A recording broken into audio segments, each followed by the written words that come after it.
प्रणाम, मैं हूं हिमांशु द्विवेदी और स्वागत है आपका हमारी खास पेशकश चर्चा में। चर्चा के तहत आज हम जिस विषय पर बात करने जा रहे हैं वो बेहद संवेदनशील है, नाजुक है। एक ऐसा मसला है जिस पर बात करने से पहले कई बार सोचने की जरूरत पड़ी कि हम इस पर बात करें कि नहीं करें। पर देश के मौजूदा हालात और आने वाले समय को लेकर हमारी चिंताएं बाध्य कर रही हैं कि हम इस विषय पर बात करें। हमारा आज का विषय है फैसलों पर उठते सवाल, बना रहेगा कानून का इकबाल। इसकी पृष्ठभूमि शुरुआत होती है तब जब देश आजादी के संदर्भ में समारोह मना रहा था। उसी समय पर खबर आई कि गुजरात के बहुचर्चित बिल्किस बानो के सामूहिक बलात्कार के आरोपियों को बाकायदा छोड़ दिया गया है, माफी दे दी गई, उम्र कैद की सजा काट रहे थे। लगा ये क्या हो रहा है देश में। इसके बाद में दूसरा धक्के देने वाली खबर तब आई जब पता चला कि देश के पूर्व प्रधानमंत्री राजीव गांधी की जिस प्रकार से नृशंस हत्या की गई थी और उनके साथ 15 अन्य लोग भी मौत के घाट उतार दिए गए थे, उस मसले में आरोपी ठहराए गए 7 लोगों को सर्वोच्च न्यायालय के द्वारा छोड़ दिया गया अपनी विशेष शक्तियों का इस्तेमाल करते हुए। अचरज में पड़ गया, कहां जा रहे हैं देश। और तीसरी बड़ी खबर जब आज सुबह अखबार में हमने पढ़ी कि शिरोमणि गुरुद्वारा प्रबंधक कमेटी ने पंजाब के मुख्यमंत्री रहे बेअंत सिंह के हत्यारों को भी माफी के संदर्भ में मुहिम चलाने का फैसला किया है और दिसंबर में इसके लिए बाकायदा अभियान चलाया जाएगा और शिरोमणि अकाली दल इसके पीछे समर्थन के लिए उतावला है, तो लगा कि अब चुप रहना आने वाले समय के साथ धोखा करना होगा, इसलिए हम इस पर बात कर रहे हैं। फैसले सर्वोच्च न्यायालय के हैं पर उसके प्रति सम्मान रखते हुए हम इस विषय पर बात कर रहे हैं। और बात इसलिए कर रहे हैं कि हम देखना चाहते हैं, समझना चाहते हैं, बूझना चाहते हैं कि आखिर हम जा कहां रहे हैं। इस देश में कानून के अंतर्गत तमाम प्रावधान इसलिए बनाए गए कि ताकि समाज में लोगों को अपराध के संदर्भ में भय रहे। लोगों को यह लगना चाहिए कि अगर वो कुछ गलत करते हैं तो इसकी सजा उन्हें भुगतनी पड़ेगी और वो सजा ऐसी होनी चाहिए जो बाकी लोगों के लिए नजीर बन सके, लोग डरे। पर यहां तो उल्टा हो रहा है, लोग बलात्कार कर रहे हैं, लोग बलात्कार के मामले में दोषी ठहराए जा रहे हैं, लोग हत्या कर रहे हैं, हत्या के मामले में दोषी ठहराए जा रहे हैं, पर देश के तमाम कानूनविद टका देखते रह जाते हैं और पाया जाता है कि उनको रिहाई मिल रही है, माफी मिल रही है, क्षमा मिल रही है। कहां जाना चाहते हैं, इसी पर हम बात करेंगे, समझने की कोशिश करेंगे। क्या हमारी कानून संबंधी प्रावधान इतने ज्यादा लचीले हैं जिसके चलते वास्तविक आरोपियों को उनके किए की वाजिब सजा तक नहीं दी जा सकती, इस पर बात करेंगे। जिनको फांसी की सजा दी गई उनकी सजाओं को तब्दील कर दिया था उम्र कैद के तौर पर। जिन्हें उम्र कैद दी गई उनको अचानक अच्छे व्यवहार के आधार पर छोड़ दिया जा रहा है। तो अगर यही सब करना है तो फिर जाके इन अदालतों की जरूरत क्या है, ये पुलिस वालों के ऊपर इतना दबाव किस लिए है, इस विषय पर बात करेंगे। इस चर्चा का हिस्सा बनने के लिए इन घटनाओं से जुड़े हुए लोग हमारे साथ विषय विशेषज्ञ के तौर पर मौजूद हैं। उनसे आपका परिचय कराएं और देश के सम्मुख खड़े हुए इस यक्ष प्रश्न पर ईमानदारी से बात करने की कोशिश करें। उससे पहले समय है आज के विचार सूत्र का। हमारा आज का विचार सूत्र कहता है कि न्याय वह है जो दूध का दूध पानी का पानी कर दे, या नहीं कि खुद ही कागजों के धोखे में आ जाए, खुद ही पाखंडियों के जाल में फंस जाए। महान कथाकार उपन्यासकार मुंशी प्रेमचंद ने यह विचार हमें दिया था। पर दुर्भाग्य की बात है कि मुंशी प्रेमचंद के द्वारा जो आज से 80-100 साल पहले लिखा गया उसे हमारी वर्तमान पीढ़ी ने शायद याद नहीं रखा, या याद रखा है पर उसे अमल में लाने की जरूरत नहीं समझी। क्या वाकई ऐसा है या कुछ और? इसे जहन में रखते हुए अपनी चर्चा को आगे बढ़ाते हैं। इस चर्चा का हिस्सा बनने के लिए हमारे साथ 5 खास मेहमान हैं। हमारे साथ उच्च न्यायालय में न्यायाधीश रहे जस्टिस सीबी पांडे साहब खासतौर पर इस चर्चा के लिए मौजूद हैं। हमारे साथ देश के वरिष्ठ पत्रकार बेहद सम्माननीय श्रवण गर्ग जी भी चर्चा का हिस्सा बनने के लिए जुड़ चुके हैं। हमारे साथ सर्वोच्च न्यायालय के प्रसिद्ध अधिवक्ता कपिल साखला जी भी चर्चा का हिस्सा बनने के लिए मौजूद हैं और साथ ही छत्तीसगढ़ के पूर्व डीजीपी रामनिवास जी भी हमसे जुड़ चुके हैं। आप सभी का स्वागत है और चर्चा की शुरुआत हम श्रवण जी से करते हैं और श्रवण जी से ही समझने की कोशिश करते हैं इस विषय पर कि क्या हो रहा है देश के संदर्भ में, कहां जा रहे हैं हम। पर इस बात को शुरू करें उससे पहले 2 बयान साझा करना चाहता हूं श्रवण जी आपसे और अपने दर्शकों से। एक बार सुनिए इन बयानों को। बॉम्बे हाईकोर्ट में वहां पर सजा हुई, बल्कि ना सिर्फ उन 11 लोगों को बल्कि पुलिस के ऑफिसर्स को भी और डॉक्टर्स को भी, क्योंकि वो कनाइफ कर चुके थे एक्यूज के साथ। ये कौन सी अमृत उत्सव की मिसाल भारत के प्रधानमंत्री दे रहे हैं कि उनके गुजरात में भाजपा की सरकार है और एक महिला को जिसको 11 लोगों ने उसका रेप किया, जो प्रेग्नेंट थी, 3.5 साल की बच्ची, उसकी बेटी को उसके सामने उसकी हत्या कर दी, उसके 4 परिवार के लोगों को कत्ल कर दिया। ये कौन सा है ये सुप्रीम कोर्ट ने कब हो गई? लोग की भी याददाश्त कमजोर रहती, हुई घटना भूल गए। मैं ये चाहती हूं कि बेटियों के बलात्कारियों को चौराहे पर फांसी दे दो और उनका अंतिम संस्कार भी नहीं होने देंगे। लटका रहने दो साले को फांसी पर, चील कौवे नोच नोच के खा जाए। और जब सब लोग इस दृश्य को देखेंगे तो फिर दोबारा कोई बेटियों को हाथ लगाने की हिम्मत। तो जो पहला बयान था वो ओवैसी जी का था, दूसरा जो बयान था वो मध्य प्रदेश की संस्कृति मंत्री उषा ठाकुर जी का था। ये दो विचार आपके बीच में रखे हैं हमने, और इसके साथ में चर्चा की शुरुआत श्रवण जी से करते हैं। श्रवण जी, आपकी टिप्पणी। देखिए, मैं तो कोई न्यायविद नहीं हूं और एक आम आदमी ही हूं समाज में, और एक पत्रकार के लिहाज से मैं चीजों को देखता हूं कि क्या मुझे नजर आता है और आम लोगों की क्या प्रतिक्रिया जो चल रहा है उसके प्रति होती है। यह आपका जो विषय है बहुत ही संवेदनशील है, और इसमें आपने खुद ने भी कहा है कि इस पर चर्चा करवाना आपको थोड़ा सा बहुत सोच समझ के आपने चर्चा का फैसला लिया जी। देखिए, जो मैं ओवैसी साहब ने जो कहा और उषा ठाकुर ने जो कहा, दोनों पर कम टिप्पणी नहीं करना चाहता, क्योंकि दोनों ही अतिवादी लोग हैं और एक हिंदुत्व का जो उग्रवादी सिरा है उस पर है, और एक जो कट्टरपंथ है मुसलमानों का, इस्लाम का, उसके साथ है। तो उन दोनों की बात पर यकीन करना मुश्किल है और कहना भी नहीं चाहिए जी ये दोनों बहुत ही विवादास्पद बयान देने के लिए जाने जाते हैं। जी। देखिए, आपने एक किस्से का, बिल्किस बानो का जिक्र किया। आम आदमी के लिहाज से मेरे सामने 5 किस्से हैं जी। और मैं आम आदमी के लिहाज से जब देखता हूं तो मुझे लगता है कि कहीं न कहीं दिक्कत आ रही है मुझे कि न्यायपालिका में हो क्या रहा है। जी। अटॉर्नी जनरल जो थे 2020 में के वेणुगोपाल, उन्होंने अरुण मिश्रा, बी.आर. गवाई और कृष्ण मुरारी की बेंच के सामने कहा था कि उनके पास ऐसे 9 जजों के नाम हैं जिससे ये पता चलता है कि हाई जुडिशरी में करप्शन है।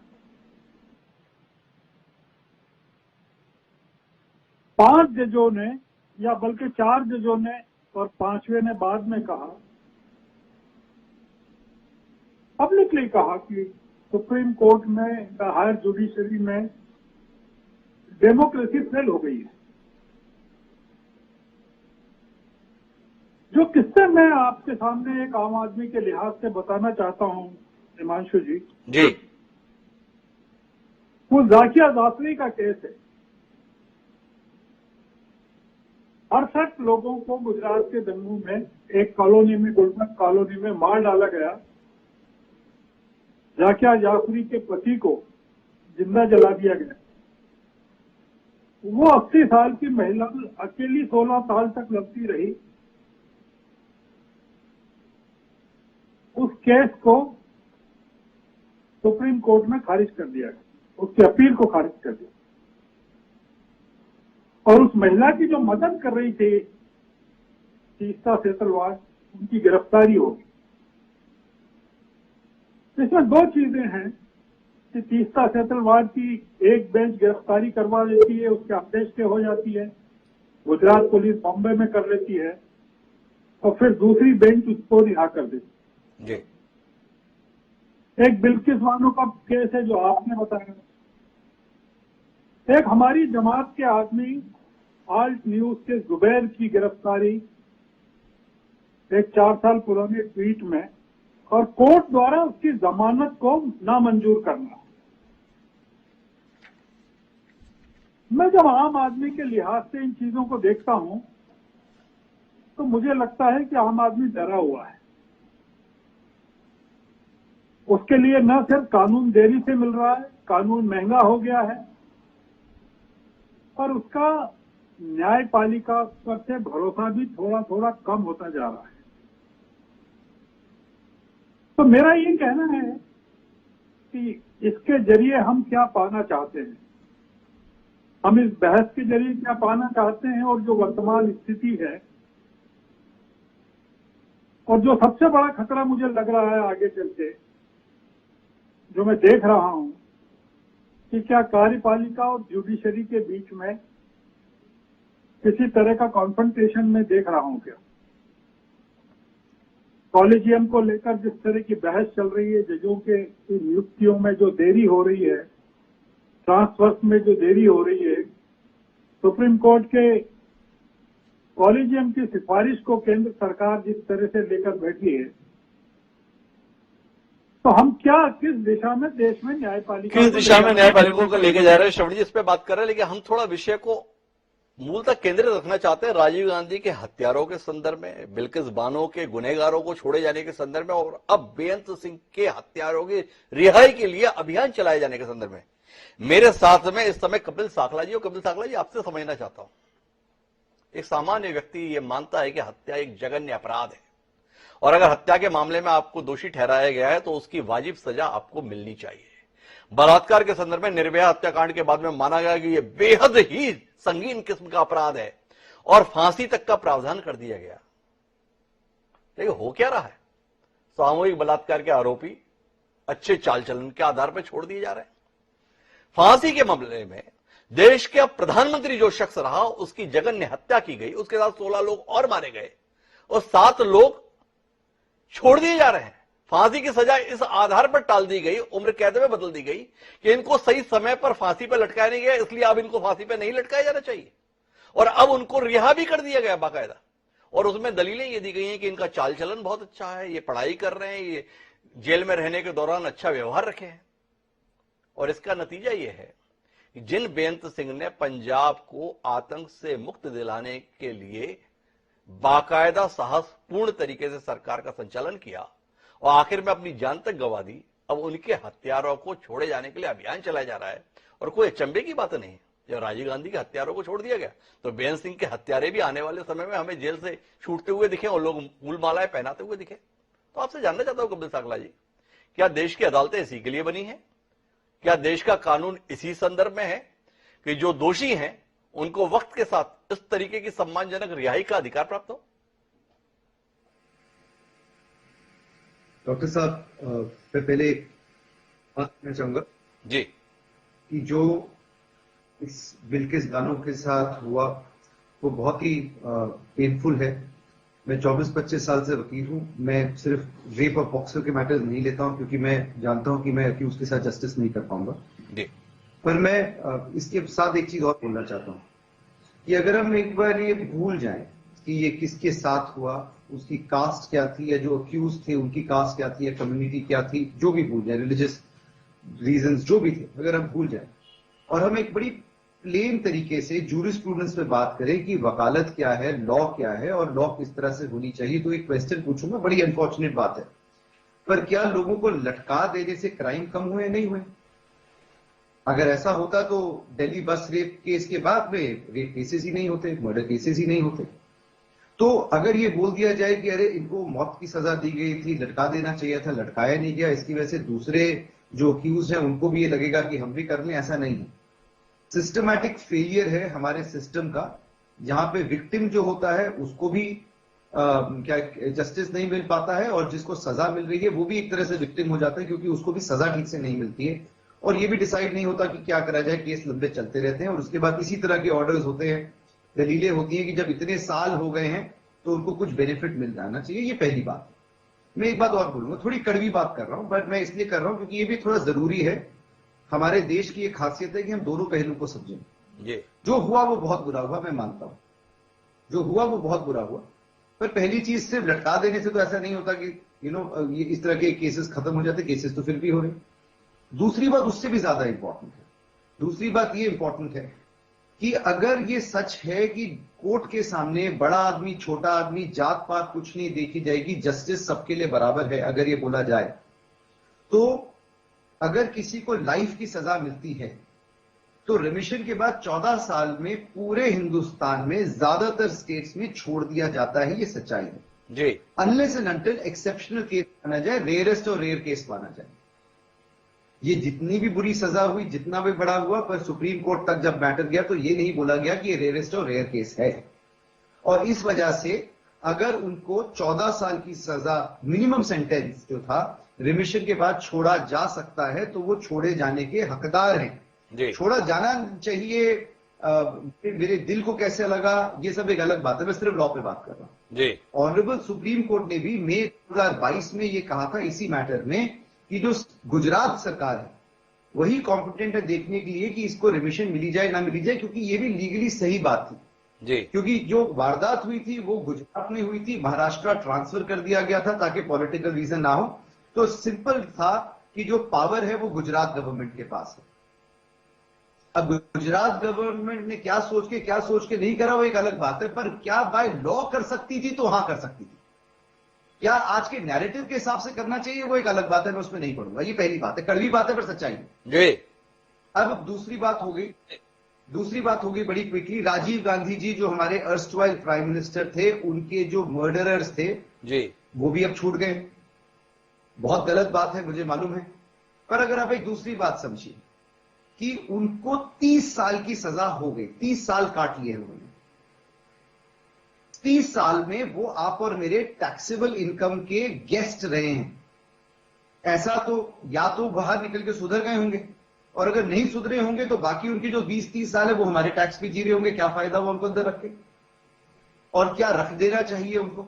मैं सिर्फ ये कह रहा हूं कि सिर्फ नैरेटिव कि लोग क्या सोचते हैं कि अगर लॉ टिकने लग गया तो बहुत खतरनाक बात है। और आखिर में एक चीज सिर्फ बोलूंगा, और अगर हम सीबीआई या प्रोसिक्यूशन की बात केस सुन ले कि जी बहुत बड़ा केस है, ऐसे केसेस में नहीं होना चाहिए, हीनियस केस है, तो आप ये सोचिए बहुत ही डेंजरस ट्रेंड होगा।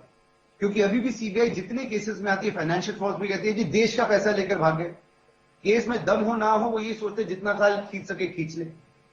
तो अगर हम सिर्फ लॉ पे जाएं तो लीगली अगर जो ऑर्डर है वो गलत नहीं है तो हम उसको क्वेश्चन इस तरह से कर सकते हैं कि हमें दुख बहुत है पर अनफॉर्चुनेटली ये लॉ है, और लॉ सबके लिए बराबर है, इसलिए इनके लिए भी बराबर है। दुख है लेकिन कानून यही है। सागला साहब हमें इस दलील के साथ में इस वातावरण को स्वीकार करने के लिए कह रहे हैं, तो कैसे स्वीकार कर ले। इस देश में आतंकी हमले में राजीव गांधी को खोया, उनके साथ में 15 और लोगों को खोया। बेअंत सिंह ने पंजाब को आतंक से मुक्त कराने के लिए अपनी जान गंवा दी, इसलिए गंवा दी कि उनकी हत्या करने वालों को सम्मान के साथ छोड़ा जाए। सवाल है, इस सवाल का उत्तर लेने के लिए मुझे अरुण पटेल जी के पास जाना है, लेकिन उससे पहले मैं जाना चाहता हूं रामनिवास जी के पास। बतौर पुलिस अधिकारी एक चुनौती होती है एक अपराधी को पकड़ना, और उससे भी ज्यादा चुनौती होती है उसके अपराध को अदालत में साबित करना।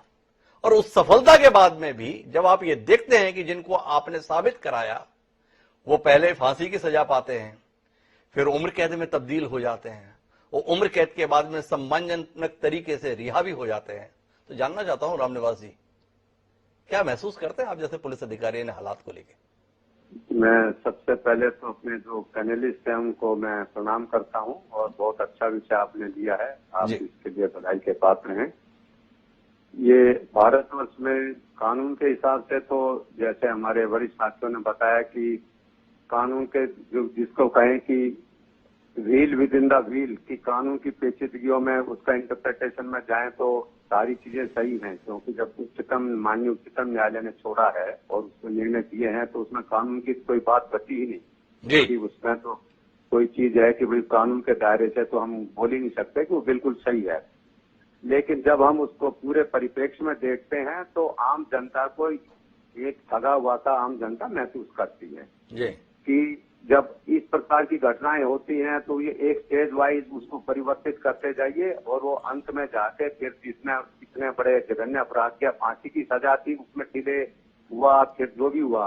मैं ये नहीं कह रहा कि किसी की फांसी दी जाए या ना दी जाए, वो तो एक उसका ये है, लेकिन जो कानून की प्रक्रिया है कि जिसमें इतनी बड़ी इंटरनेशनल साजिश थी ये, आज हम उसमें ये देखें माननीय राजीव गांधी जी की, उसकी बेटी लंदन में रह रही है। एक सामान्य व्यक्ति की बेटी क्या लंदन में रह सकती है? जी ना मेरा उस महिला के प्रति कोई दुराभाव है, एक कानून की बात मैं कर रहा हूँ। जी अच्छा है उसके परिवार के लिए, उसको खुशी मिले, उसकी बेटी को खुशी मिली है, उसके पति को, परिवारजनों को खुशी मिली है, तो ये अच्छी बात है।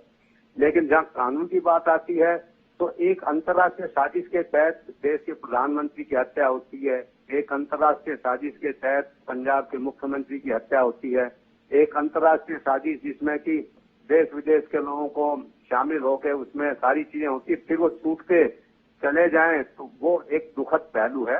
कानून की प्रक्रिया के ठीक है, लेकिन आम जनता में उससे भ्रम फैलता है, वो एक दुख की बात है। और कानून पे विश्वास भी कम होता है, पुलिस प्रणाली पे विश्वास कम होता है, न्याय प्रणाली पे विश्वास कम होता है। तो सबका ही तो विश्वास दिखता है। ऐसी व्यवस्था के साथ में जीने का फायदा क्या और ऐसे कानूनों को बनाए रखने का फायदा क्या? मेरे साथ में अरुण पटरिया जी जुड़े हुए। अरुण जी से मैं समझना चाहता हूं, उम्र कैद अर्थ तो यह होता है कि अब जब तक आप जिंदा रहेंगे कैद में रहेंगे। ये 14 साल 16 साल 20 साल की कहानी क्या है अरुण जी? एक तो आपसे यह समझना चाहता हूं। दूसरा, हमें यह बताया गया जब राजीव गांधी के हत्यारों को छोड़ा गया तो उसके अंदर बताया गया कि संविधान का अनुच्छेद 142 के तहत अदालत को यह अधिकार प्राप्त है। दलीलें क्या दी गई कि ये जो लोग हैं इन्होंने जेल में पढ़ाई की, कई ने लेख भी लिखे, कुछ दान भी किया, आचरण बड़ा अच्छा था और इसलिए छोड़ दिया जाए। हत्या कर देने के बाद वो भी देश का जो शख्स प्रधानमंत्री रहा उसे इस आधार पर छोड़ दिया गया। क्या कहते हैं आप? शुक्रिया मुझे बुलाया जी। और उससे अच्छी बात यह कि मेरे पूर्व वक्ताओं ने जो अपने विचार व्यक्त किए जी उससे मुझे भी प्रकाश मिला।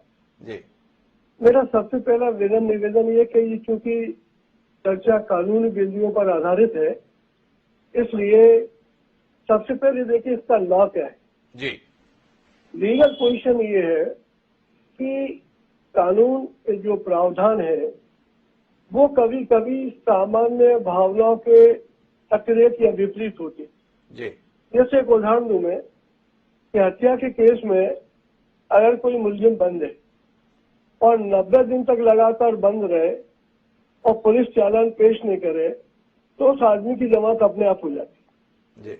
अब ये सामान्य जन के सामने बात जाए, आम पब्लिक के पास जाए कि पुलिस ने केवल 90 दिन तक चालान पेश करने में गलती की और वो आदमी छूट गया, तो वो छूट जाता है क्योंकि कानून ऐसा है। तो आज मैं ये कहना चाह रहा कि जितनी भी ये प्रक्रिया या कानून के अनुसार है, कभी कभी कानून के प्रावधान या कानून के निर्णय या अदालत के निर्णय ऐसे होते हैं जो जन सामान्य के सामान्य ज्ञान से अलग होती है, इसलिए वो उसमें भावनाएं भी कुछ की आहत होती है। कभी ऐसा भी होता है कि लगता है ये बड़ा गड़बड़ हुआ जी। अब एक उदाहरण तो मैंने ये दिया 90 दिन का। अब अगर देखें कि हत्या का या मर्डर का कोई ऑफेंस है, वो भारतीय दंड संहिता की धारा 302 के अंतर्गत दंडनीय है। इसमें केवल दंड के दो प्रावधान है, या तो फांसी या दूसरा प्रावधान है आजीवन कारावास। जी। जब भारत आजाद नहीं था तो आजीवन कारावास को काला पानी कहा जाता था और जिन लोगों को आजीवन कारावास जैसी सजा दी जाती थी उनको अंडमान निकोबार द्वीप में भेज देते थे, जहाँ की परिस्थितियां प्रतिकूल होती थी, वो आजीवन कारावास हो गया। अब भारत आजाद हुआ तो फिर आजीवन कारावास आया। आजीवन कारावास का अगर शाब्दिक अर्थ देखें तो ये जीवन तक के लिए कारावास है, मतलब जब तक दंडित व्यक्ति की मृत्यु नहीं हो जाए तब तक वो जेल में रहेगा। इसका शाब्दिक अर्थ यही जी। और क्या होता है कि कानून इतना विचित्र मान ले या लचीला मान ले कि अगर ये एक रास्ता ये सुझाता है कि दंड की प्रक्रिया इतनी कठोर हुई तो वो दूसरा रास्ता ये भी खोल देता है कि ये कैसे निकले। आपको जान के ताज्जुब होगा कि न्यायालय को केवल अधिकार है सजा बोलने का जी, पर सजा भुगताने का जो दायित्व है या कार्यवाही है ये सरकार कर, क्योंकि न्यायालय के पास खुद की जेल नहीं है, न्यायालय के पास स्टाफ नहीं है, न्यायालय के पास उस कैदी को खिलाने का पैसा नहीं। न्यायालय ने निर्णय दे दिया परंतु उसको जो एग्जीक्यूट करेगा, अमल में लाएगा, कार्यान्वित करेगा, वो सरकार करेगी। अब सरकार के लिए एक रास्ता ये खोल दिया गया कि यदि किसी बंदी आरोप। जी मैं थोड़ा स्मरण दिलाना चाहता हूं कि ये प्रक्रिया नई नहीं। एक बहुत पहले एक बहुत चर्चित केस हुआ था नानावती का। जी नानावती एक नेवी ऑफिसर थे। उस केस के फैक्ट्स ऐसे थे कि उनकी वाइफ के एक अवैध संबंध उनके दोस्त से हो गए थे। नानावती जो नेवी ऑफिसर थे उन्होंने उस दोस्त को गोली मारी। केस प्रूव हुआ, आजीवन कारावास की सजा हुई, सेशंस कोर्ट ने सजा दी, हाई कोर्ट से बहाल रही, सुप्रीम कोर्ट ने भी उसको बहाल कर दिया। पर ऐसा बताया जाता है कि उस टाइम जो भारत के तत्कालीन प्रधानमंत्री थे नानावती उनकी गुड बुक में थे, तो केवल 5 साल की अवधि में शासन ने ये माना कि इनकी सजा पूरी होगी, 5 साल में छोड़ दी। जी तो ये एक उदाहरण है। तो ये जो आज लोग छूटे हैं ये पहला उदाहरण नहीं है। परंतु प्रश्न ये कि जब व्यवस्था कानून की ऐसी कर दी है या ऐसा एक मोड़ दे दिया गया है कि कोर्ट की सजा के बावजूद भी आजीवन कारावास की सजा पाया अभियुक्त छूट सकता है जल्दी, तो ये जो कार्रवाई है उससे कानून के विपरीत नहीं कहते। आज हमको मन में तकलीफ ये होती है कि राजीव गांधी जो कि देश के प्रधानमंत्री थे, उनकी जघन्य हत्या ऐसी की गई कि उनके साथ 15 लोग और भी मरे, कई लोग घायल भी हुए। तो ऐसे आदमी को नहीं छोड़ना चाहिए। ये एक सामान्य भावना है, ये हमारी आपके सामान्य सोच है, पर कानूनी स्थितियां विपरीत है।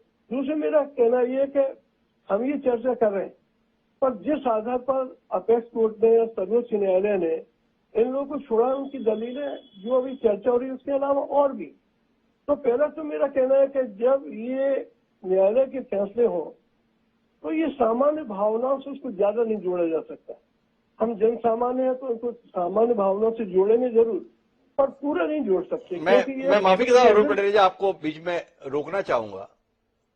आखिर कुल मिला के ये व्यवस्थाएं है किस लिए, ये कानून है किस लिए, किसके लिए? को लेकर भय पैदा ना हो तो ऐसे कानूनी प्रावधानों का मायने क्या? अगर हत्या जैसे मामलों में भी लोगों को इस तरीके से हम रिहा होते हुए देखें तो आप ये कह के खारिज कर देंगे कि कानूनी दृष्टि से प्रावधान है। हमने तमाम कानून समय समय पर बदले हैं। आप इतने बड़े कानूनविद हैं कि आपको नहीं लगता है इन कानूनों में बदलाव? जब दुनिया भर के कानून बदल रही है सरकार, तो इन प्रावधानों को भी बदल ले जाने पर विचार होना चाहिए। आप रेप के संदर्भ में कानून लेकर आ रहे हैं और फांसी पर लटकाने की बात कर रहे हैं। एक मंत्री अभी आपने हमारे कार्यक्रम में सुना, कह रही है कि फांसी भी नहीं होनी चाहिए, सार्वजनिक फांसी होनी चाहिए, अंतिम संस्कार भी नहीं होना चाहिए, चील कौओं को खाना चाहिए। भाषण ये दिए जा रहे हैं और व्यवहार में हम देख क्या रहे हैं। तो इसके संदर्भ में अगर आम नागरिक के मन में कोई सवाल उठ रहा है तो उसका उत्तर तो मिलना चाहिए ना पटेल साहब। मैं कोशिश करता हूँ। सबसे पहली बात तो है कि एक चतुर प्रश्नकर्ता वो होता है जो अपने प्रश्न में ही उसका जवाब बता दी। तो मुझे लगता है कि आप एक चतुर प्रश्नकर्ता हैं और आपने अपने सवाल का जवाब अपने प्रश्न में ही दे दिया।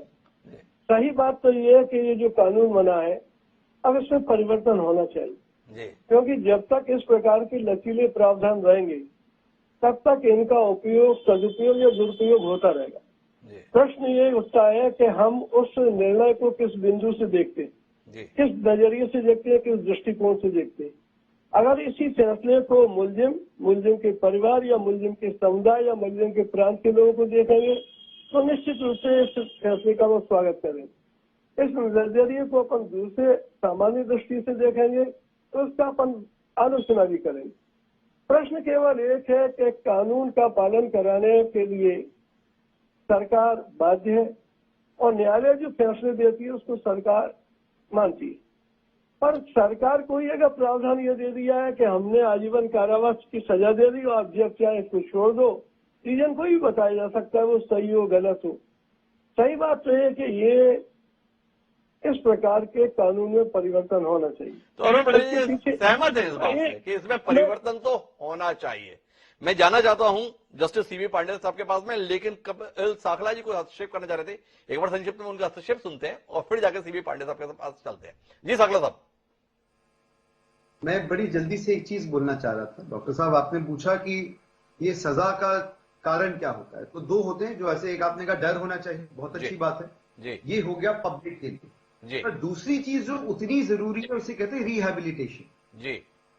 रिहैबिलिटेशन का मतलब हो गया जो जेल जा रहा है आप उसको बेसिकली ठोक बजा के ठीक करते हो कि वापस वो सोसाइटी में आ सके जी और वो हरकतें ना करे जो उसने करी है या उसको प्रायश्चित करे। जी। मतलब ये नहीं होता कि आप उसको जिंदगी भर अंदर बिठाए रखो क्योंकि उससे कोई डर नहीं होगा। मैं एक सवाल करना चाहता हूं कपिल साकला साहब आपकी इस दलील के संदर्भ में। शब्द लिखा गया है आजीवन कारावास। कोर्ट तमाम मसलों में जब फैसले देता है ना, एग्रीमेंट होते हैं, अनुबंध होते हैं, तो क्या लिखा गया है इसी के आधार पर फैसला देता है। अगर हमने ये अपेक्षा कर ली कि अदालत के आदेश में आजीवन कारावास है तो इसके तहत उसे जीवन भर कारावास में होना चाहिए, तो गुनाह कर दिए क्या, गलती कर दी हमने ये उम्मीद करके। सुप्रीम कोर्ट ने ही इस चीज को इंटरप्रेट करा है। 2 जजमेंट है, एक थी गोपाल विनायक जजमेंट जो आप वाली बात कर रही है कि सजा जब उम्र कैद हुई तो उम्र कैद ही होनी चाहिए, परंतु उसके बाद भागीरथ की जजमेंट आई और बहुत सारी और जजमेंट्स भी आई।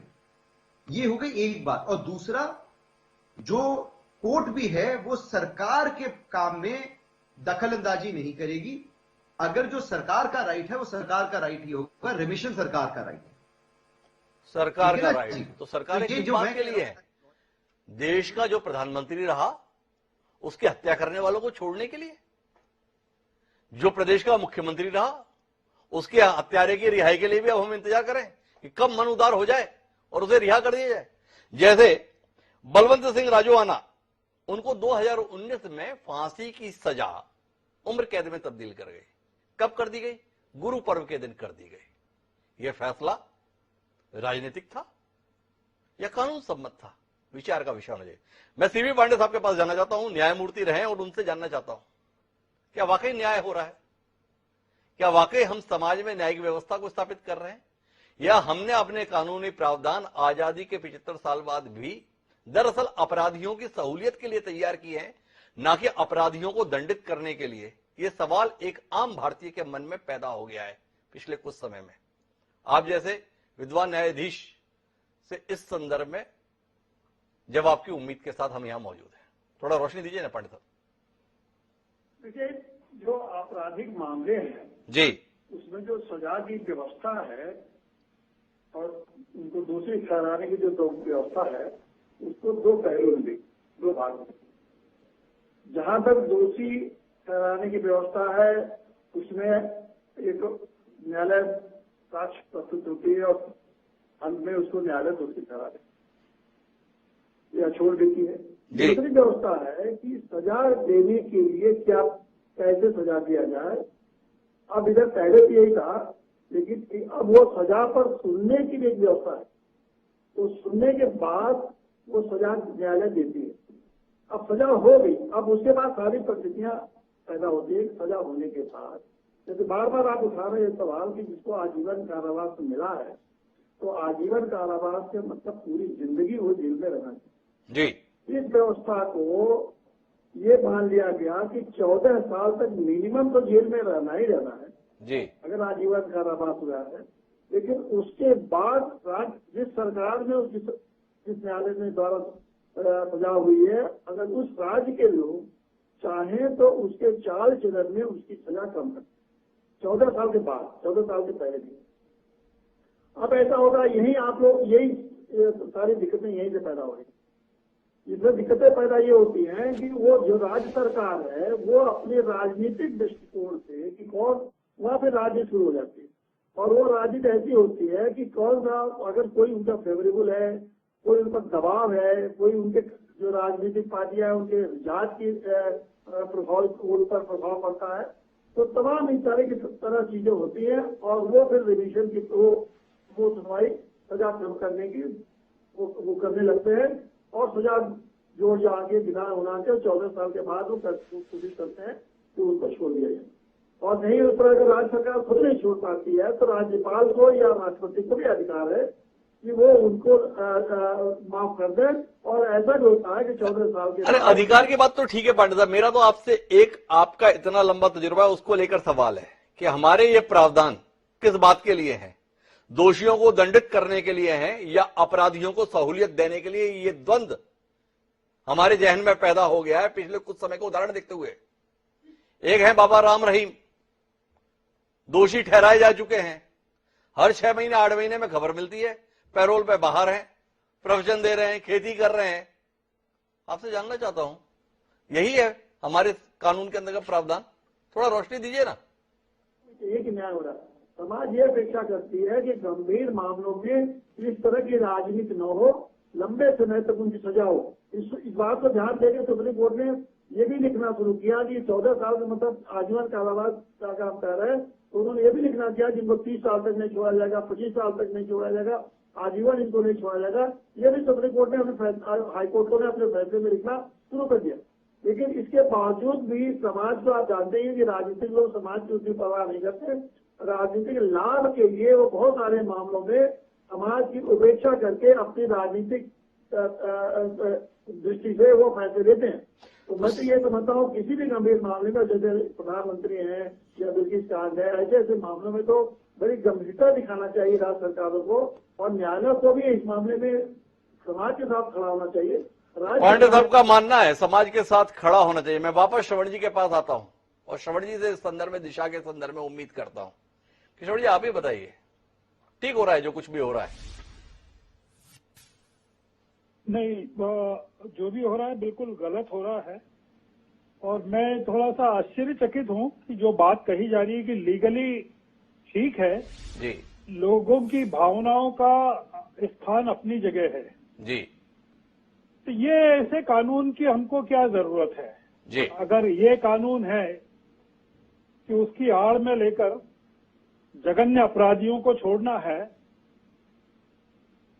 उषा ठाकुर मंत्री फांसी की सजा की मांग करती है बलात्कारियों के लिए, आपने भी कहा है जी, सड़क पर जनता के द्वारा,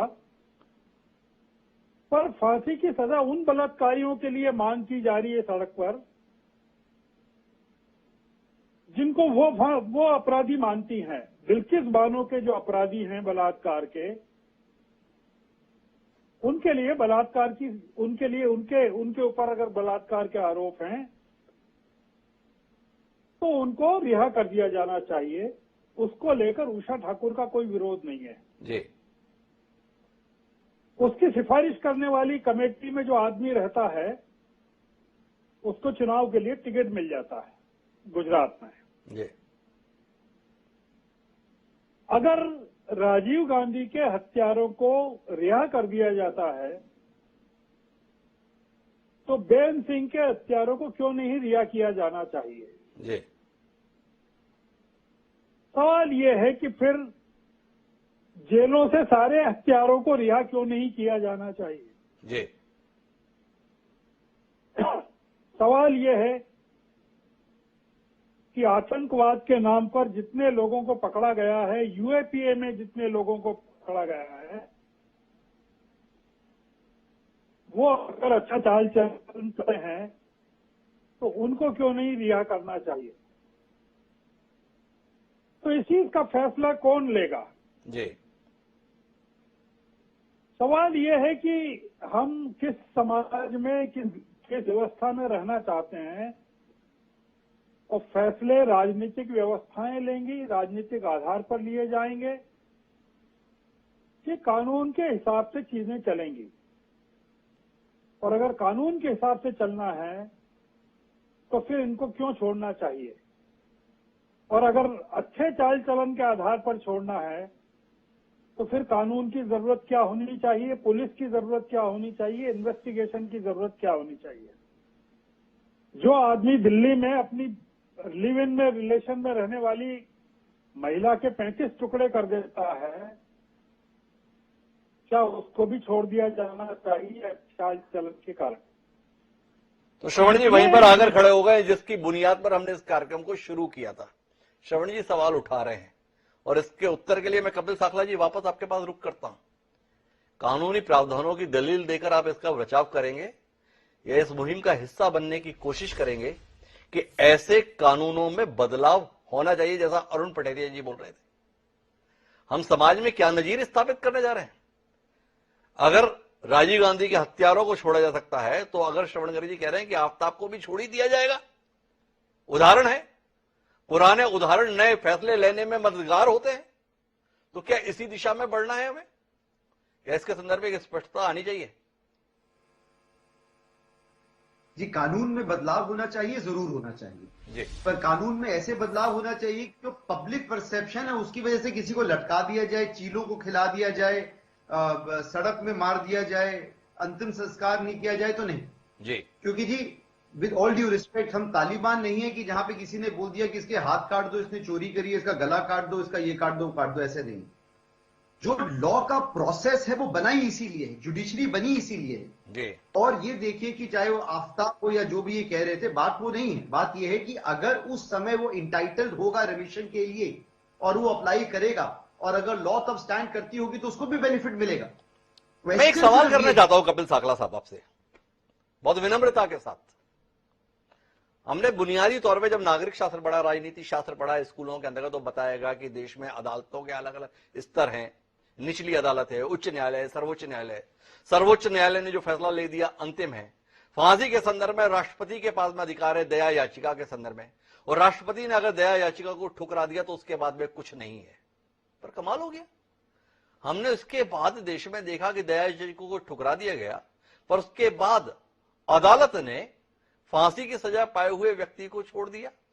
दलील दी गई कि फांसी की सजा देने में बहुत समय लग गया इसलिए छोड़ा जाता है। आपसे जानना चाहता हूं ये किस व्यवस्था के तहत था, थोड़ा रोशनी दीजिए। ये कानून की किस किताब में लिखा हुआ था, ये संविधान में कहां उल्लेखित था, हम समझ नहीं पाए। आज आप जैसे विद्वान कानूनविद हमारे साथ में जुड़े हुए, थोड़ा रोशनी मिले, देश समझ पाए। एक दूसरा आपसे जानना चाहता हूं कि अगर हम तालिबान नहीं है तो फिर कानून बनाइए ना कि इस देश में फांसी की सजा किसी को दी नहीं जाएगी। ये आजीवन कारावास के नाम पर बेवकूफ नहीं बनाया जाएगा। भाई लिख दीजिए ना, 14 साल की सजा है, 20 साल की सजा है, 30 साल की सजा है। क्या अदालत में कभी हमने देखा कि कोई अमाउंट के संदर्भ में कोई राशि लिखी हुई है और सरकार या अदालत ने कंसीडर कर लिया? ये लिखा था अलग बात है, पर आप इतने कम में ही कंसीडर कर दिए जाएंगे। जो लिखा उसे ही माना जाता है ना। तो आजीवन कारावास के संदर्भ में देश क्यों मान ले कि 14 साल के अंदर अगर सजा उसने प्राप्त कर ली है तो इसको आजीवन कारावास ही समझ के उसे रिहा होने दीजिए। समझाइए ना कपिल साकला साहब, हम ना समझ लोगों को। जी जब रेप लॉ स्ट्रिक्ट हुए थे तो मैंने बहुत ही कड़वी बात बोली थी और बहुत सारे लोगों ने मुझसे इस बात पे लड़ाई करी थी। मैंने कहा था कि जब कोई रेपिस्ट को सजा मिलती है तो जरूर मिलनी चाहिए, चाहे आप उसे उम्र लाइफ इम्प्रिजनमेंट दे दें, पर अगर ये प्रूफ हो जाता है कि वो एलिगेशंस गलत थे तो जो अक्यूज, जिसने अक्यूज करा है, उस प्रोसिक्यूटर्स को भी सजा मिलनी चाहिए। बहुत लोगों ने इस पे बहुत बोला था कि आप कैसे कैसे बोल सकते हैं साकला साहब। आज के डेट पे Delhi high court, supreme court, कितनी और केस जजमेंट्स में आपको मिल जाएंगी जहां पे बोला जा रहा है कि रेप के फॉल्स एलिगेशन लगाए जा रहे हैं ताकि पैसे की उगाही हो सके, लैंडलॉर्ड टेनेंसी की चीज हो, भाई बहनों के बीच में लड़ाई हो, वगैरह वगैरह, है या नहीं है? तो एक बात मैं आपको बताता हूं कि जिस बिकॉज पब्लिक परसेप्शन है, लोग कह रहे हैं, उसकी वजह से लॉ ऐसा क्रिएट कर दो कि आदमी को हर चीज में लटका दो, बाद में पता चले कि गलत हुआ तो क्या करेंगे आप? मुझे मालूम है जो हुआ वो बहुत बुरा हुआ। रेप का कोई सोल्यूशन ऐसा होना चाहिए कि रेप कम बंद हो जाए, ऐसी सजा होनी चाहिए, पर वो फांसी नहीं है जी। और दूसरा, अगर आप ये सोचें कि डर सिर्फ बनाना है और रिहैबिलिटेशन जरूरी नहीं है, तो आप एक बहुत ही गलत और बहुत ही डेंजरस प्रीसिडेंट को बना रहे हैं जी। क्योंकि आइडिया ये है कि आप उस आदमी को ऐसा करें कि कल वो एक पॉजिटिव इन्फ्लुएंस बन सके, कि वो आके अपनी गलती माने और जब 10 लोगों को बोल सके कि मैंने जो करा वो गलत करा जी। वो तिहाड़ में बैठे बैठे नहीं बोल सकता, उसको फिर फ्री की रोटियां खाने की आदत हो जाएगी। आपको रिहैबिलिटेशन जो है वो किसी कारणवश बनाई गई थी। तो डॉक्टर साहब ये बहुत अच्छा है ये बोलना कि जब लाइफ बोला जाए तो उसका मतलब होता है इंटायर लाइफ जी। बात तो एकदम सही है, पर उससे हो क्या ये हो जाएगा कि लोग क्राइम करना छोड़ देंगे? नहीं। क्या ये हो जाएगा लोग बनेंगे अरे अगर मैंने ये कर दिया? देखिए रेप के केस में क्या बोला गया था, रेप के केस में लाइफ मर्डर हो जानी चाहिए, तो मैंने ये बोला था फिर क्या होगा कि वो विक्टिम को भी मार डालेगा, बोलेगा कि मर्डर का भी वही और रेप का भी वही सजा है तो माइट एज वेल मर्डर। फिर आप क्या करोगे? फिर आप बोलोगे अरे कुछ और करना चाहिए, फिर बिजली के झटके देने की बात करेंगे? नहीं ना। तो आपको जो कानून बनते हैं। कपिल साकला साहब, हमारी परेशानी केवल रेप के मसले को लेकर नहीं है, हम देश की इस कृतज्ञता के संदर्भ में बात कर रहे हैं कि इस देश में जो शख्स प्रधानमंत्री रह गया उसके हत्यारों को भी छोड़ दिया जाए और वातावरण में मौन व्याप्त रहे। जो व्यक्ति आतंकवाद के खिलाफ लड़ाई लड़ा, इस प्रदेश का मुख्यमंत्री था, उसके हत्यारों को छोड़ने के लिए अभियान छेड़ दिया जाए और उस पर हम मौन रहे। क्या इस स्थिति को ही स्वीकार करने के लिए समाज है? क्या इसके लिए ही अदालतें हैं? क्या इसके लिए ही कानून है? ये सवाल है। मैं अरुण पटेरिया से जानना चाहूंगा, क्या इसके संदर्भ में एक स्पष्टता की दरकार नहीं है? आपने कह दिया अरुण पटेरिया साहब, कानून में बदलाव होना चाहिए। दुनिया भर के विषयों के लिए तमाम एडवोकेट अदालत की ओर रुख कर लेते हैं, इस दिशा में पहल क्यों नहीं करते? एक अच्छा सवाल है। प्रश्न केवल एक है कि अगर ये कानून देश का है तो उस कानून के हिसाब से चलना है जी। और जब तक कानून में बदलाव नहीं होगा तब तक ये हुआ है और आगे भी होगा, इसको रोका नहीं जा सकता। अब प्रश्न उठता है कि कानून में बदलाव कैसे करें, कौन करे, उसके लिए एक डिफरेंट मुहिम चलेगी। पर आज की जो चर्चा इस बात की है कि राजीव गांधी के हथियारों को छोड़ा या बीएन सिंह के हथियारों को छोड़ने की मुहिम हो रही है, तो ये कानून का उपयोग, सदुपयोग या दुरुपयोग जो भी होगा, इसको रोका नहीं जा सकता। केवल बीएन सिंह तक नहीं, औरों में भी ऐसा होगा। जब तक कानून इस प्रकार का लचीला या इस प्रकार की प्रोविजंस देता है कि आजीवन कारावास के एक्यूज पर्सन्स को भी ऐसे नंबर 2 तरीके से छोड़ा जाए, जब तक ये चलेगा। अब जब तक कानून में बदलाव नहीं करते, और इसके लिए अपने को आश्चर्यचकित नहीं होना चाहिए, क्योंकि एक तो हो ही गया और दूसरा जल्दी हो सकता है, तो इसमें आश्चर्यचकित होने की बात नहीं है कि कानून ही ऐसा है। अब जब तक कानून में बदलाव नहीं हो तब तक अपन केवल चर्चा कर सकते हैं, परंतु इसका कोई बढ़िया नतीजा हासिल नहीं कानून ही ऐसा है, ये आपने कहा अरुण पटेरिया। थोड़ा उस कानून के विषय में बताइए ना। कपिल साकला साहब शायद उस तक पहुंच नहीं पाए, मैंने पहले ही बात को खत्म कर दिया। मेरा यह सवाल था कि राष्ट्रपति ने जिस दया याचिका को ठुकरा दिया, फांसी की सजा को यथावत रखा, बाद में वो फांसी की सजा इस आधार पर स्थगित कर दी गई कि समय बहुत लग गया। थोड़ा इसके विषय में बताइए, ये कैसे तय होता है कि फांसी की सजा कितने समय में क्रियान्वित हो जाए? किसी ने कहा 17 साल हो गए, बहुत बड़ा समय हो गया। किसी को 7 महीने भी लग सकता है, बहुत समय हो गया। किसी को 7 दिन भी लग सकता है। भाई 7 दिन में फांसी की सजा दे हुई, कितनी पीड़ा भुगती उस आदमी ने? थोड़ा इस विषय में बताया ना। आपने तो कानून की इतनी किताबें पलटी हैं, हमें वो धारा, वो प्रावधान थोड़ा समझाइए ना पटेरिया साहब, जिसमें ये प्रावधान है कि इतने समय में अगर फांसी पे नहीं लटके तो आप उम्र कैद के हकदार हो गए। ऐसा कोई प्रावधान है ही नहीं। ये शायद अपने कानून की विसंगति है कि अगर फांसी की सजा हो गई तो उसका एक निश्चित समय है ही नहीं कि कब तक दे देंगे। यही वजह होती है कि विसंगत आदेश होते हैं, विसंगतियां उत्पन्न होती हैं। एक लंबे समय तक फांसी की सजा पाया आदमी को फांसी नहीं हुई और फिर वो आधार बनाता है कि मैं इतने दिन से इंतजार कर रहा था अपनी फांसी के, अपने मरने का, रोज मर रहा था, अब मुझे जिंदा कर दो, मुझे आजीवन कारावास की सजा में बदल दो। कुछ साल बाद फिर वो ये कहने लगता है कि मैंने बहुत सजा भुगत ली, मैं अच्छा आदमी बन गया हूँ। और वो ये नजीर में देता है कि महात्मा गांधी जी ने कहा था कि अपराधी से घृणा मत करो, अपराध से घृणा करो। तो अब मैं अपराधी नहीं रहा, इसलिए मुझे छोड़ दो। तो ये सब चलेगा। ये अगर अच्छा है तो चलेगा, कानून ये है तो ये चलेगा।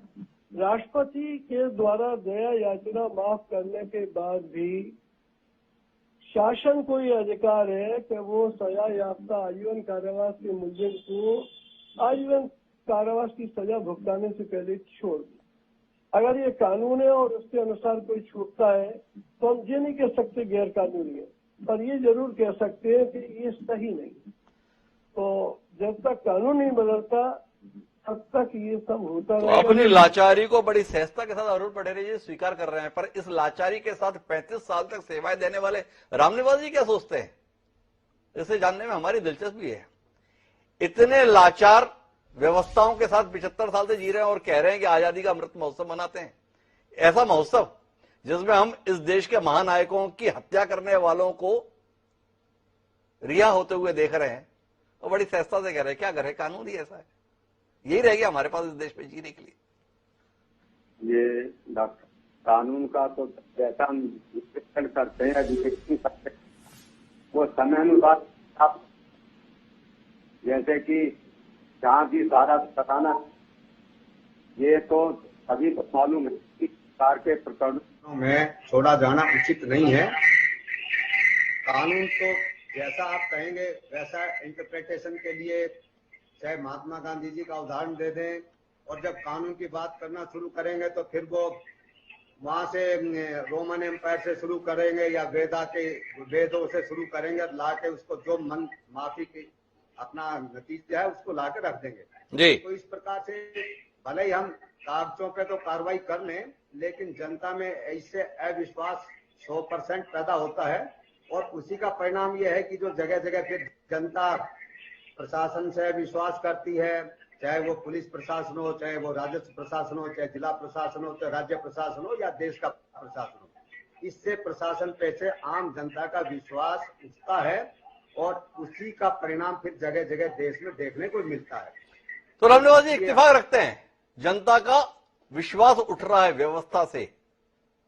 तो मैं सीबी पांडे साहब एक और दलील के संदर्भ में आपसे रुख करना चाहता हूं। राजीव गांधी के हत्यारों को जब अभी छोड़ा गया तो उसमें एक नाम है नलिनी का। दलील दी गई कि नलिनी को तो राजीव गांधी की विधवा सम्मान्य सोनिया गांधी ने पहले ही माफी दे दी थी। उन्होंने कहा था कि उसके साथ में बच्चा है, उस बच्चे ने कोई सजा थोड़ी भुगती है, तो इसलिए उसे माफ कर देना चाहिए। मैं जानना चाहता हूं पांडे साहब, क्या इस देश में जितने भी हत्यारे हैं, अगर उनके परिजन उस हत्यारे के संदर्भ में ये कह दें कि हम इसे माफ करते हैं, तो क्या आप लोग जो न्यायाधीश की कुर्सी पर बैठे होते हैं इसी के साथ माफी देने के लिए तैयार है? चल जाएगा? ऐसी व्यवस्था नहीं, ऐसा यह परिजन के कहने से माफी नहीं होती जी। यह है कि किसी मामले न्यायालय, देखिए न्यायालय का काम है सजा देना जी। और जो एक बात आप बता रहे हैं कि राष्ट्रपति ने दया याचिका को खारिज कर दिया, उसके बाद भी आप छोड़ दिया गया, उसमें यह है कि दया याचिका के ऊपर भी सुप्रीम कोर्ट को रिव्यू करने का पावर है। क्योंकि बहुत सारे मामले में राष्ट्रपति क्या करते हैं कि दया याचिका खारिज कर देते हैं, जैसे भाई को मिलना चाहिए, तो सुप्रीम कोर्ट वो देखता है कि दया याचिका इन्होंने क्यों खारिज कर दिया, और कुछ मामलों में दया याचिका जो है वो तुरंत कार्यवाही हो जाते हैं और दे देते हैं। राष्ट्रपति या गवर्नर राज्यपाल क्या करते हैं कि राज्य जो मुख्यमंत्री कहते हैं उसी के हिसाब से वो दया याचिका स्वीकार करते हैं, उसी के अनुसार दया याचिका खारिज करते हैं।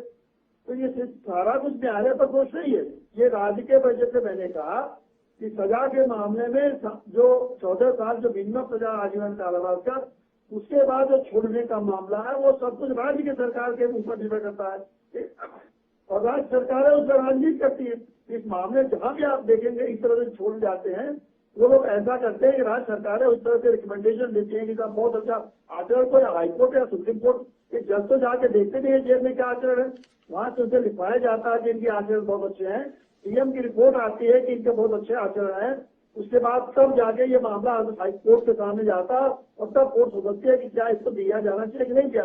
ऐसा नहीं है कि सजा कम, एक बार सजा हो गई तो न्यायालय को यह अधिकार नहीं है कि सजा को कम कर दे।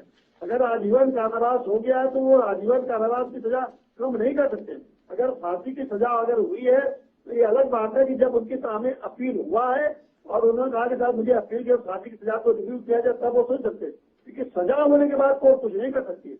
तो इस मामले में भी चूंकि ये मामला जो आप राजीव गांधी का है, इसके मामले में जिम्मेदार अगर छूटा गया है तो राज्य सरकार ने तमाम सबूत दिए होंगे कि साहब ये मामला छूट चला के और इसको छोड़िए, क्योंकि इसका आचरण बहुत अच्छा था, ज्योति की रिपोर्ट थाने से जेल से गया होगा, ये लोग बहुत अच्छा कंट्रीब्यूट समाज में कर रहे हैं। और सजा का एक और अवधारणा है कि रिफॉर्मेशन भी होना चाहिए, जो सजाई हमारे देश के कानून में, कानून और संविधान में, देखिए ये सब कानून नहीं है, ये रिमिशन वगैरह का माफी देने का व्यवस्था संविधान में भी है, तो संविधान तो सबके लिए है, संविधान जिस करके बदल नहीं जाएगा।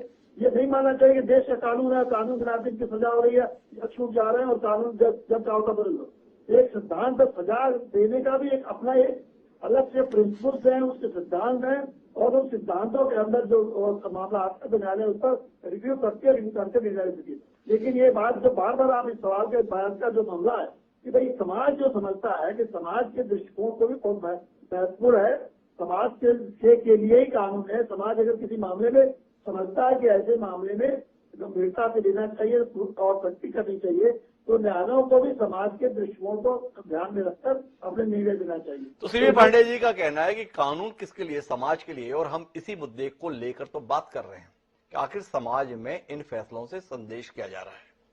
क्या अपराध करने के एवज में दोषियों को वाजिब सजा भी नहीं मिलेगी?